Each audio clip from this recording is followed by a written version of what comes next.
کاتێک باس لە ناسنامە زمان و فەلسەفەی نەتەوەیی کوردستان دەکەین، یەکەم ناو و پیرۆزترین ناو کە دێتە یادمان ئەحمەدی خانییە. خانی کە لە سەدەی 17هەمدا ژیاوە، تەنها شاعیرێکی کلاسیک نەبوو، بەڵکو بیرمەندێکی گەورە، فەیلسۆفێکی سیاسی و زانایەکی پەروەردەیی بوو. ئەو چەندین سەدە لەمەوبەر نەخشەی ڕزگاریی نەتەوەیەکی لە لاپەڕەی کتێبەکانیدا کێشابوو. ژیانی ئەو ژینگەی مەدرەسە ئەحمەدی خانی لە ساڵی 1650 یان 1651 لە ناوچەی هەکاری لەدایک بووە. بنەماڵەکەی لە عەشیرەتی خانیەکان بوون کە عەشیرەتێکی خاوەن ڕەچەڵەک و بەناوبانگی ناوچەکە بوو. خانی لە شارەکانی وەک جۆلەمێرگ، بەدلیس، جەزیرە و بەغدا لە مەدرەسە هەرە بەناوبانگەکاندا خوێندوویەتی. لە تەمەنێکی گەنجیدا زمانەکانی عەرەبی، فارسی و تورکی بە تەواوی فێر بووە و لە زانستەکانی فەلسەفە، ئەستێرەناسی، فیقه و ئەدەبیاتدا شارەزا بووە. دوای تەواوکردنی خوێندن، لە شاری بایەزید لە باکووری کوردستان نیشتەجێ بوو، لەوێ وەک مەلا و مامۆستای مەدرەسە دەستی بەکار کرد. خانی وەک پێشەنگی پەروەردە بە زمانی کوردی یەکێک لە لایەنە هەرە گرنگ و شۆڕژگێڕەکانی ئەحمەدی خانی، ئەو بایەخە بوو کە بە پەروەردەکردنی منداڵانی کورد دەیدا.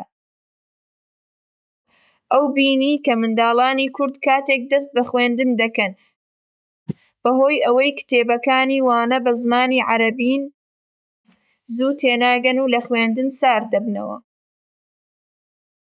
بۆ چارەسەرکردنی ئەم کێشەیە، لە ساڵی 1683 دا یەکەمین فەرهەنگی کوردی عەرەبی بۆ منداڵان بە ناوی نۆبەرەی بچووکانی نوبهارە بچووکان نووسی. ئەم کتێبە تەنها فەرهەنگێک نەبوو، بەڵکو بنەمای سیستەمی پەروەردەی مۆدێرن بوو بە زمانی دایک. بۆ چەندین سەدە ئەم کتێبە لە هەموو مەدرەسەکانی کوردستاندا وەک کتێبی سەرەکی وانە دەخوێندرا. هەروەها خانی کتێبێکی کورتی لەسەر بیرروباوەڕ و ئاین بە ناوی عەقیدەی ئیمان بە زمانی کوردی نووسی تا گەلەکەی ئاینەکەی خۆی بە زمانی دایکی تێبگات. مەم و زین، مانیفێستۆی نەتەوەیی و سیاسی شاکاری ئەحمەدی خانی، بێگومان داستانی مەم و زینە کە لە ساڵی 1695 دا تەواوی کردووە. هەرچەندە ئەم بەرهەمە وەک چیرۆکێکی عەشق و دڵداری مەم و زین دەردەکەوێت، بەڵام لە قوڵاییدا خانی فەلسەفەیەکی سیاسی و کۆمەڵایەتی قوڵ پێشکەش دەکات. لە پێشەکی ئەم کتێبەدا، واتە لە بەشی دیباچەدا، خانی بە زمانێکی زۆر بوێر و ڕاشکاو باس لە بارودۆخی کوردانی ئەو سەردەمە دەکات. خانی تێگەیشتبوو کە کورد بەهۆی بەیەکریزییەوە دەکەونە ژێر دەسەڵاتی عوسمانیەکان و سەفەویەکان. ئەو بە ئاشکرا داوای دەکرد کە کورد ببێتە خاوەن پاشا و دەوڵەتێکی سەربەخۆ تا زمان و کولتوورەکەیان فەوت نەکات. ئەو یەکەم بیرمەندی کوردە کە بە شێوەیەکی فەلسەفی باس لە نەتەوەخوازی و سەربەخۆیی کوردستان دەکات. لەبەر ئەوە وەک دامەزرێنەری هۆشیاریی نەتەوەیی کوردی دەناسرێت. فەلسەفەی ئەو زمان و شکۆی ئێمەیە خانی باوەڕی وابوو کە زمانی کوردی لە زمانەکانی تر کەمتر نییە. ئەو بە ئەنقەست کتێبەکانی بە شێوەزاری کورمانجی نووسی تا نیشانی بدات کە ئەم زمانە دەتوانێت ببێتە زمانی زانست، فەلسەفە و شیعر.